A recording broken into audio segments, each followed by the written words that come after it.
staff, local staff of the Department of Corrections, and the local ICE office are very effective. Right. Senator Peters. Thank you, Mr. Chairman. Commissioner Schnell, has ICE or anyone else at DHS attempted to coordinate their operations with state and local law enforcement, or even notified them when they are conducting immigration enforcement, according to your knowledge? Senator, I believe this is one of the challenges, and may speak a little bit to the chairman's earlier question, that there has not been a planful approach. There has not been efforts to coordinate or discuss their targets. We have not been provided with a list of targets, as a for instance, where there could be some opportunities where we have those dangerous people that represent a risk to Minnesota's public safety that we could coordinate. So that has not happened. So it hasn't. They have not been attempting to coordinate with local law enforcement, what you've seen, and you have your current experience. You also have a long and distinguished career as in police in the community, including a police chief for a number of communities. So they have not coordinated, to your knowledge. So what danger to public safety and local law enforcement does this lack of coordination from DHS result in? Well, I think, Senator, what we see is a situation that is crisis-driven, and I think the challenges are when things get out of hand. Then it was we need local law enforcement to protect ICE and ICE operations. When in fact, if coordination had happened from the get-go, I think a lot of this could have been avoided. And there's a long history, whether it's Minneapolis Police, the Department of Corrections, any law enforcement in Minnesota, of strong collaboration with federal partners. For instance, the Department of Homeland Security Investigations Division does a lot of work with transnational drug investigations on task forces that law enforcement are actively involved in. And these are really positive and important public safety ventures. And yet, this particular intrusion into the state really was done solely by them without coordination, and that has created, I think, a public safety mess for our state, and something that I think we should all be concerned about. Well, that's significant. So they are not reaching out to try to coordinate an action. It sounds like from your testimony, if I'm correct, it's only when it gets a crisis situation because it's out of control, that they had lost control, then they call for help from the police. Please help us. We're messing this operation up. I think, Senator, that's precisely, I think, what we have seen over the course of time is that as things became more crisis-oriented after the two shootings, the two deaths, then there was this need for collaboration and securing ICE agents and even the local ICE facility in Minneapolis. Okay. So lack of attempt to even coordinate at the front end is a significant problem, and I hear you. Attorney General Ellison, I'm going to ask you another related question to that coordination. Can you describe the coordination between DHS or DOJ with the state and local officials into the investigations of the tragic shootings of Renee Good and Alex Pretti? We haven't had any Senator, we haven't had any cooperation up until now, which is really unusual because in prior cases where there's been a federal and state interest in a crime, we've seen collaboration between federal and state authorities. It's how we normally do work.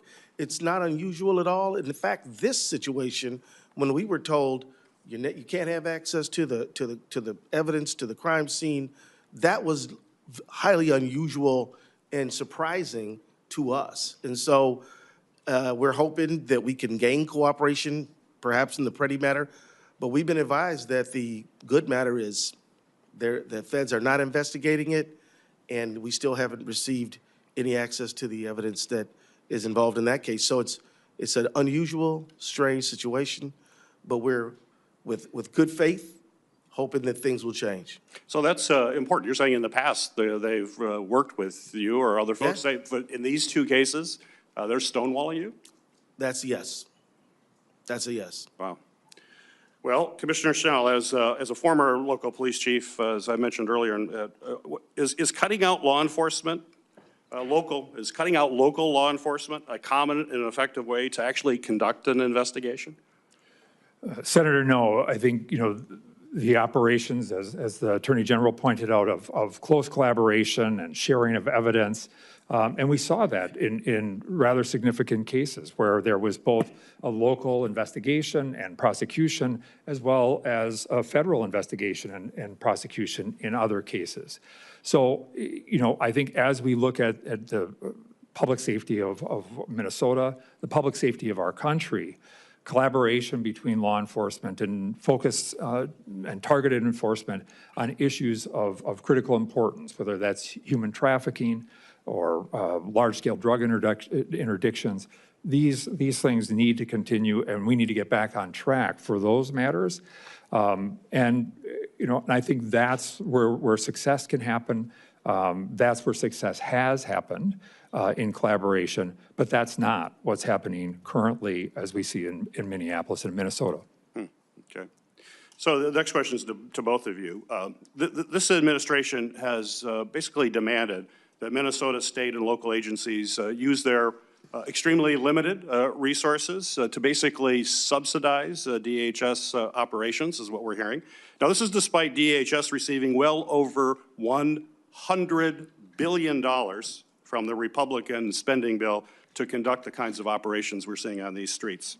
So given recent reporting that only 14% of arrests made by DHS are individuals with a criminal record, would you say this is a good use of those limited state resources that you have to protect people on the streets of your local communities, to help ICE round up mothers on their way to work, or children getting off the school bus, or should you be using that to fight crime on your streets and making the people safe in your communities? And how does that strain your ability to provide public safety for the residents that you serve?